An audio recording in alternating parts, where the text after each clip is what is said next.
Where are we at in terms of infrastructure being ready to support the mass adoption of alternative fueled vehicles? And maybe you can answer that question from the context of where you're at in the US, and then maybe a global slant on it. The simple one-word answer I'd start with is it's nascent, right? From an infrastructure perspective, still a lot of kinks to work out. Particularly on the light duty side, right? You're starting to see commercial vehicles come online. There's plenty of models available.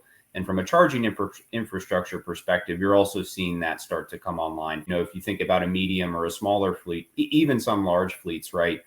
Plenty of challenges when it comes to infrastructure, right? And then, of course, once you get the infrastructure up and running, you've got the operations to contend with, which is it's a big shift in the way that these fleets run their vehicles, right? You want to charge the vehicles for as long as possible at as low a rate as possible, right? To minimize your OpEx on energy. But that requires a lot of orchestration, et cetera.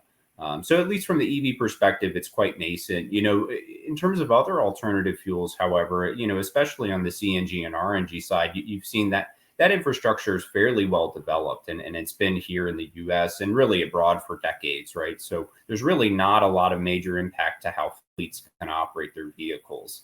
And then finally, probably the most nascent is hydrogen, really.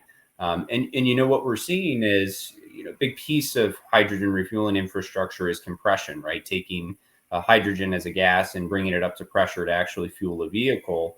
At least from our perspective, we're seeing the need in the industry for a player who really understands kind of vehicle refueling cycles and how equipment needs to operate and a site needs to be built to refuel a heavy duty vehicle and keep that infrastructure up and running.